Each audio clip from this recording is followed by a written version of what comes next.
Bertemu kembali kita pada minggu ini. Subjek akhlak tahun 5. Okay, minggu lepas Ustazah buat live. Kita sama-sama lepas hafazan, kita sama-sama kan, kita sambung belajar. Okay, hari ni minggu kedua ni Ustazah dalam bentuk video. Jadi Ustazah sediakan latihan kat kamu tahun 5. Ajak berjual beli yang kita belajar minggu lepas. Kita dah habis dah semua tajuk ajak berjual beli. Okay, hari ni Ustazah bagi latihan. Okay, Ustazah harap ni kamu dapat salin. Okay, yang pertama dapat salin. Tapi kalau tak dapat, Ustazah akan snap gambar, Ustazah hantar dalam grup tahun 5. Kamu tengok soalan yang Ustazah beri. Okay, yang pertama ni latihan dalam adab jual beli. Pertama, berikan maksud jual beli. Semua ada je dalam buku teks tu, tapi untuk lebih baik, untuk kamu tengok, kamu ingat ke tak apa yang Ustazah ajar minggu lepas, kamu baca dulu. Ustazah lagi suka macam tu. Kamu baca dulu tajuk tu bagi habis, kamu tutup, kamu try buat tanpa tengok buku. Cuba. Ustazah tak kisah tak ada ayat perfect, dia tertinggal dan ke, tertinggal kemudian ke, tak apa. Ayat dia tak sempurna macam buku teks. Ustazah tahu lah yang tu dia kira dia betul-betul menghafal, dia cuba fahami apa maksud adab berjual beli. Maksudnya kalau dalam buku teks ni kan, jual beli ialah akad tukar menukar barang, panjang kan, atau perkhidmatan dengan wang secara redha antara pembeli dan penjual bagi tujuan pemilikan kekal. Kan panjang. Tapi dia punya macam ringkas tapi padat. Contohnya, jual beli ialah akad tukar barang, akad lah dan menukar barang antara dua orang dengan pembeli dan penjual. Untuk tujuan apa? Untuk tujuan menjadi hak kekal kita. Simple, ringkas, tapi kamu faham apa erti jual beli tu. Yang tu Ustazah Ustazah faham, maksudnya dia faham apa maksud jual beli tu. Kalau yang jenis sebiji macam buku teks ni, maksudnya dia salin sebiji-sebiji lah, dia ambil sebiji-sebiji. Ustazah tak suka sebenarnya kamu tulis sebiji-sebiji. Ni Ustazah bagi latihan kan. Kalau latihan soalan ni, patutnya kamu cuba jawab tanpa tengok buku. Kamu cuba. So kamu cuba nak fahami apa yang kamu belajar. Tapi kalau kamu baca buku teks, Ustazah takut kamu ikut je lah. Ikut, tulis, tiru sebiji-sebiji tanpa kamu faham pun apa maksud dia. Ustazah tak nak macam tu, tak seronok. Sebab salin ni semua orang boleh salin. Tulis je balik satu-satu, ikut salin, tapi dia tak faham pun apa yang dia salin. Pun boleh macam tu. Okey. Yang kedua, sebutkan 3 hikmah beradab dalam jual beli. Ustazah minta tak banyak, 3 je. Apa 3 hikmah? Hikmah tu apa? Jangan tak tahu hikmah tu apa. Masa Ustazah bincang minggu lepas, Ustazah rasa Ustazah sebut dah. Fadi, dah bagi tahu dah. Okey, 3 hikmah beradab dalam jual beli. Kamu cari dalam buku apa hikmah dia. Dia ada banyak tau. Tapi Ustazah nak 3 je. Dia ada 5, tapi Ustazah minta 3 je. Bagi 3, sebutkan 3. Okey, yang ketiga, senaraikan 5 adab dalam berjual beli. Senaraikan 5 sahaja. Daripada 9 tu Ustazah nak 5 je. Sikit saja. Ini latihan kamu. Buat dalam buku tu, tulis. Siapa tak dapat soalan ni, Ustazah akan ambil gambar, Ustazah hantar dah kat kamu dalam grup. Tengok dalam grup. Sentiasa update lah. Nanti kalau buka sekolah, Ustazah nak check buku kamu. Kalau buku kamu kosong, sangat sedih lah kalau buku kamu kosong je. Maksudnya kamu tak buat, kamu tak join kelas. Kamu tak join kelas online, kamu tak tengok video yang kita share. Maksudnya buku tulis kamu kosong, cantik je lah. Okey, baiklah. Hari ni kita masuk sikit. Ustazah nak kongsi yang kata ahli, sebenarnya ahli perniagaan yang hebat masa zaman dahulu adalah sahabat-sahabat Rasulullah. Macam mana? Sayyidina Abu Bakar, Sayyidatina Fatimah, Siti Khadijah, Abu Bakar, Abdul Rahman bin Auf. Ni semua usahawan-usahawan yang hebat. Memang zaman dulu kita umat Islam yang pegang ekonomi. Tapi sekarang siapa yang pegang ekonomi? Umat Islam ke?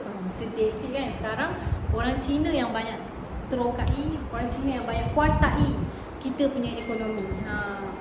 Sebenarnya asal usul kita orang Islam yang pegang. Macam mana pemimpinan Sayyidina Umar Al-Khattab. Umar Al-Khattab pernah jadi pemimpin waktu dulu.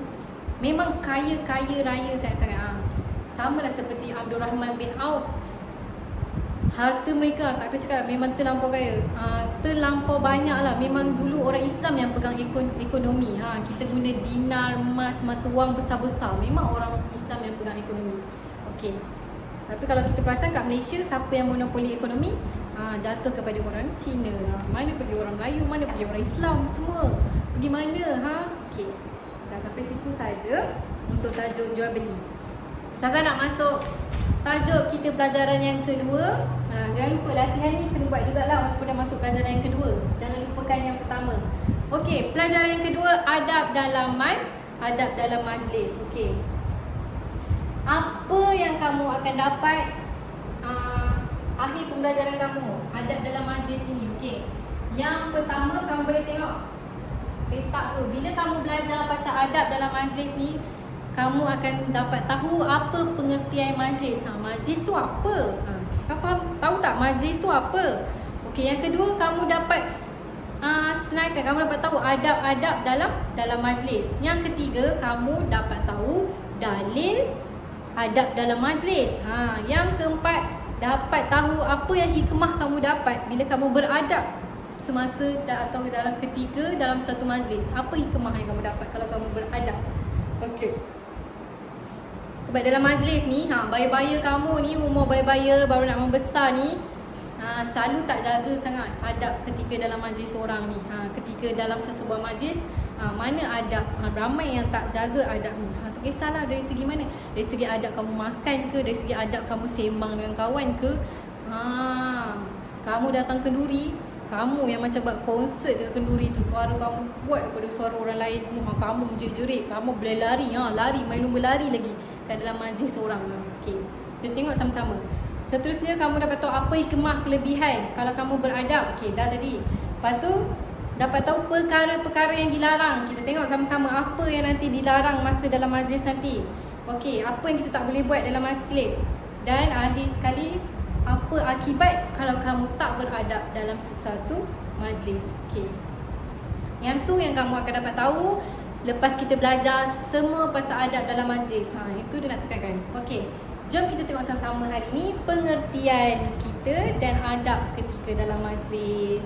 Nanti kita sambung pula nanti dalil semua kita apa. Kita tengok dulu satu-satu. Okey, pengertian majlis. Apa itu majlis? Okey, sama-sama tengok muka surat 6. Baca, perhati dan fahami. Apa itu majlis? Majlis ialah perhimpunan yang dihadiri oleh beberapa individu atau pelbagai lapisan masyarakat dengan tujuan tertentu. Itulah yang dinamakan majlis. Apa kata lain bagi majlis ni?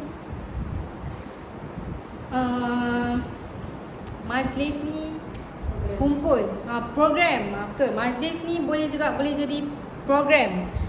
Dia kumpul ramai orang atas sesuatu apa? Sesuatu program lah, sesuatu benda, sesuatu tujuan, atas sesuatu tujuan.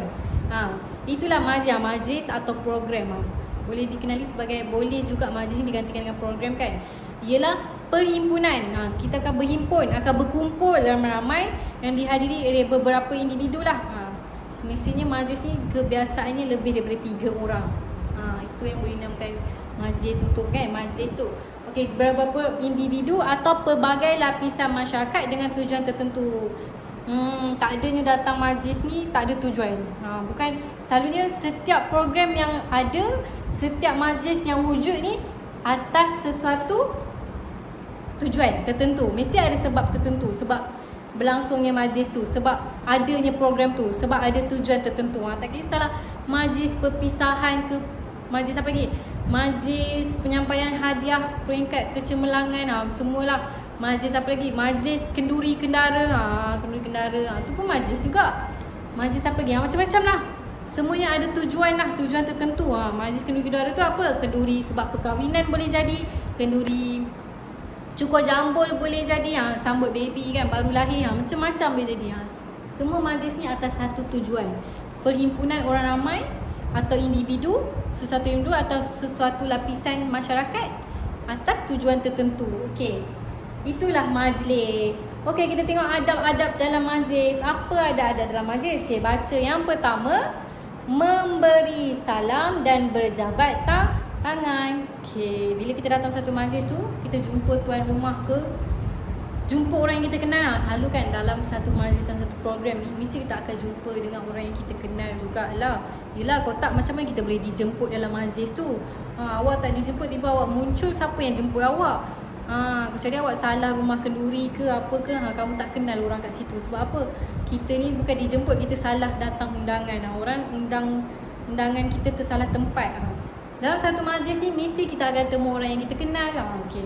Berjabat tangan dan bersalaman. Tapi tak semestinya jabat tangan salam dengan orang yang kita kenal je. Sebab kita dah nama sesama umat Islam. Kita semua ni adalah keluarga, kita berjabat tangan. Tapi sekarang musim Covid ni kita tak boleh berjabat tangan. Kita boleh macam ni je kan. Okey. Kedua, memakai pakaian sopan dan menutup aurat. Okey. Awak tengok pergi satu majlis, pergi satu program tu, tengok pakaian yang bersesuaian dengan satu program tu. Jangan pergi kenduri, kamu pakai seluar pendek. Pakai apa lagi? Seluar pendek tak pun, kamu pakai apa? Pakai baju mandi. Kamu nak pergi kenduri, kendara, tapi kamu pakai suit mandi lengkap. Kamu masuk mesti orang semua tak tengok orang lain. Masa tu pula hari perkahwinan, orang tak jadi tengok pengantin, orang tengok kamu sebab kamu paling pelik. Datang majlis perkahwinan pakai baju suit mandi. Orang macam, ini nak pergi ada swimming pool ke kat majlis ni kan? Nak pergi swimming pool ke nak makan kenduri kahwin? Macam tu. Okey. Pakaian yang sopan dan menutup aurat. Kenalah tutup aurat tu mesti, sebab kita ni Islam, wajib Muslim mestilah menutup aurat. Okey, yang ketiga, memenuhkan tempat di barisan hadapan terlebih dahulu. Ni selalu program kat mana yang selalu orang suka duduk belakang? Program kat sekolah lah. Majlis-majlis yang ada kat sekolah. Katalah hari Jumaat selalu kita buat ada baca Yasin. Kamu akan pilih tempat datang awal, tapi kamu akan duduk belakang sekali. Dah datang awal tak duduk depan, duduk belakang sekali. Sebab apa? Belakang boleh sembang dengan kawan, boleh borak-borak, tak payah baca Yasin, orang tak nampak. Kalau duduk depan sekali, kena ketuk dengan ustaz dengan ustazah kan. Sebab orang baca Yasin, kamu menyembang, kamu main-main, tu dia akan cari pot kat belakang sekali tu. Itu perangai. Okey. Patutnya kena memenuhi barisan hadapan dulu. Biar orang tengok, berebut. Selalunya orang yang duduk depan ni apa kelebihan dia? Dia akan dapat seekor unta. Macam solat orang akan kena berebut duduk depan. Kalau kamu duduk belakang sekali, kamu dapat pahala, dapat sebab datang surau. Tapi pahala orang yang ada depan sekali tu dapat macam seekor unta. Tapi pahala orang yang duduk belakang sekali tu macam sebiji telur ayam. Mana satu kamu nak? Okey. Penuhkan ruangan hadapan dulu. Penuh, bagi nampak penuh. Biar orang lain datang pula, tak adalah dia macam susah kan nak duduk. Dia macam pelik nak duduk kat mana. Dia susah lah nak duduk. Kita penuh. Kalau sebelah kita kosong, orang tak akan duduk sebelah kita. Ni kat situ ada orang, sini tak ada orang, berterabur kan. So orang yang datang ni dia akan macam, nak duduk mana ni? Jadi terpinga-pinga kan, duduk kat mana. Okay, penuhkan dulu ruang hadapan. Kita datang cepat, kita duduk depan. Okey. Seterusnya nombor 4, berkenalan antara satu sama lain. Bila dalam satu majlis ni memang ramai. Kamu akan jumpa juga orang yang kamu tak kenal. Kat situ kamu boleh dapat kenalan baru. Tak salah, kita sama umat Islam ke apa ke, sama masyarakat ni, kita kena saling berkenalan lah. Lagi kamu banyak kawan, lagi kamu untung sebenarnya. Lagi kamu ramai kawan, hidup kamu ni lagi orang kata seronok.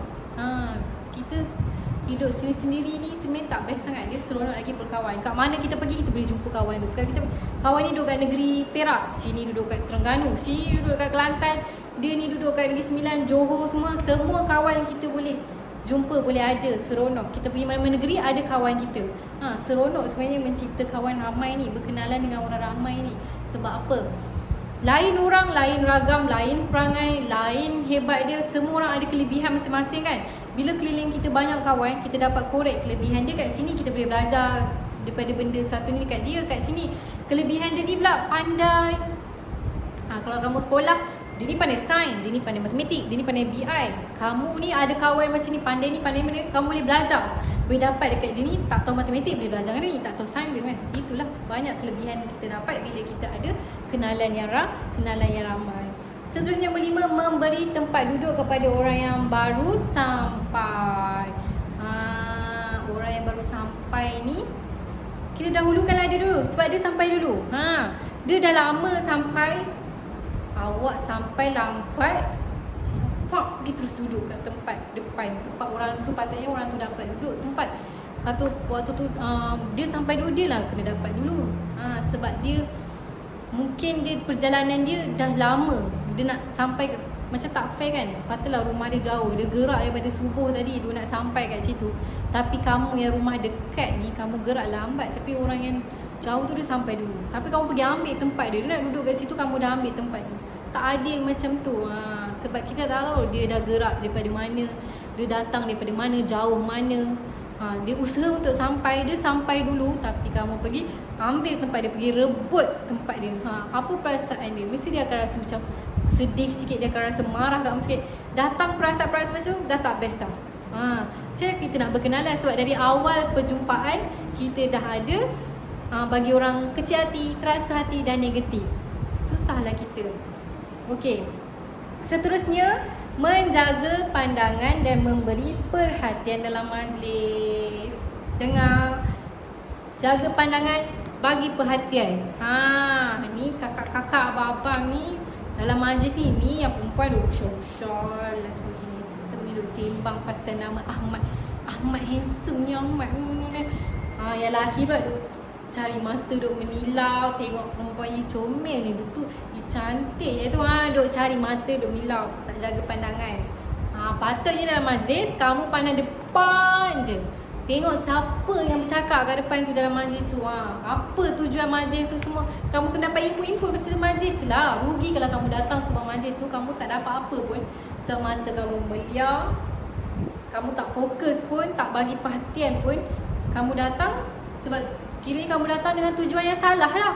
Kamu datang, kamu cari benda lain, dapat benda lain. Lepas tu bila kamu balik, mak ayah kamu tanya ke, tadi pergi program tu dapat apa? Tadi program tu apa faedah yang kamu dapat? Dapat jumpa awet ibu seorang. Dapat jumpa awet ibu seorang. Dapat awet seorang. Ibu kata tu dia. Ibu dia kata pergi lama-lama program, dia tak dapat apa, dia dapat awet. Dia buat balik awet. Dia kata dia jumpa awet. Dah salah. Dah salah lah kat situ. Jaga pandangan, bagi perhatian tu tujuan kita untuk datang majlis tu. Program tu program tu. Apa input kita nak dapat daripada program dan majlis tu. Dah besar-besar ni kan. Okey, nombor 7, duduk dengan tertib dan sopan. Dah dalam majlis, janganlah duduk terkangkang ke, angkat kaki sana sini, tak mau. Kena duduk dengan tertib dan sopan lah. Sebab apa? Bila kamu tak sopan tertib, takut kamu mengganggu orang sebelah. Boleh jadi kamu duduk terkangkang ke apa semua, kamu makan ruang orang sebelah. Orang sebelah kita ni dia terganggu. Dia daripada tujuan dia betul, dia nak fokus, hilang fokus je. Sebab dia dah rasa marah dengan kamu semua. Bila kamu orang tak suka dengan kamu pun tak akan rasa selesa dalam satu majlis tu. Akan rasa macam tak seronok punya. Kenapa tak seronok? Sebab ada orang dah marah kat kamu. Tak baik tau. Biar kita dalam keadaan selesa sama-sama. Kita bagi tumpu perhatian sama-sama dalam program tu. Tak ada, jangan mengganggu kita, jangan ganggu orang. Dan kita, sebab apa? Kita tak suka juga diri kita diganggu. Kalau kita tak suka orang buat macam tu kat kita jangan buat kat orang. Kita jaga diri kita elok, kita jaga adab kita elok. Duduk dengan sopan elok. Duduk buas-buas ni mengganggu orang keliling. Orang marah, habislah. Kalau orang marah, habis, hilang keberkatan kita. Macam mana Allah tak redha kamu kita. Sebab apa? Kita dah menyakiti dan mengguris hati orang kat keliling kita. Okay. So sama-sama saling menjaga antara satu sama lain. Kamu boleh jadi kawan bila kamu baik-baik sama kamu dapat kawan baru, kamu boleh jadi kawan, saling membantu. Itulah kita kehidupan sebagai seorang Muslim. Okey, baiklah. Tengok dalil. Okey, dalil adab dalam majlis, baca dan hafal. Kena baca dan hafal. Apa dalil dalam majlis? Okey, ni surah Al-Mujadalah ayat 11. A'udzubillahi minasyaitanirrajim. Firman Allah Subhanahu Wa Taala ni dalam ayat Al-Quran, surah Al-Mujadalah ayat yang ke-11. Bismillahirrahmanirrahim. Ya ayyuhalladzina amanu idza qila lakum tafassahu fil majalisi fafsahu yafsahillahu lakum wa idza qila anshuzu fanshuzu. Okey, sampai akhir ayat. Okay, ya ayyuhallazina amanu. Iza qila lakum tafassahu fil majalisi fafsahu yafsahillahu lakum. Fa iza qila syuzu fanshuzu. Apa maksudnya? Wahai orang-orang yang beriman, apabila diminta kepada kamu memberi lapang dari tempat duduk kamu untuk orang lain, maka lapangkanlah, supaya Allah melapangkan serba-serbinya untuk kamu. Apabila diminta kamu bangun, maka bangunlah. Tengok, ni Allah sendiri yang berfirman. Allah sendiri cakap, orang-orang yang beriman, kalau diminta ni kamu bagi lapang daripada tempat tu, macam bagi ruang, tak apa, kamu lapangkanlah, bagi ruang kat orang lain tu duduk. Sebab apa? Allah akan lapangkan setiap apa yang kamu lakukan. Maksudnya Allah akan pemudahkan setiap pekerjaan kamu yang kamu lakukan. Kalau kamu mudahkan, bila orang datang untuk duduk, kamu bagi dia laluan, kamu beri dia laluan. Kamu tak buat bodoh, tak buat dono, buat tak nampak, dia nak duduk, buat tak tahu, cuba buat tak nampak, tak boleh. Kalau kamu mudahkan dia, dia ni macam datang lambat tau. Dia datang lambat, dia mesti tepi, ni nak duduk mana ni, tempat semua dah penuh ni semua kan. Dia mesti rasa macam gelisah, takut mengganggu majlis. Orang dah bagi ucapan tapi dia kan datang lambat. Tapi kamu memudahkan, kamu bagi ruang kat dia, kamu duduk. Jangan risau, kamu lapangkan tempat dia, kamu mudahkan urusan dia. Allah akan mudahkan, Allah akan lapangkan setiap urusan kamu. Okey. Dan apa ni, bila kamu diminta untuk bangun, kalau sebenarnya kamu diminta untuk bangun, maka bangunlah dari tempat itu. Tak ada masalah. Semua ni Allah akan bagi ganjaran dekat kita. Okey, baiklah. Sampai situ je dulu hari ni. Adab dalam majlis. Okey. Kita akan sambung nanti fadilat, perkara yang dilarang, akibat. Okey, sampai situ saja. Okey. Macam biasa, saya suka kamu buat nota tu. Penting buat nota. Okey, sampai situ saja. Assalamualaikum warahmatullahi wabarakatuh.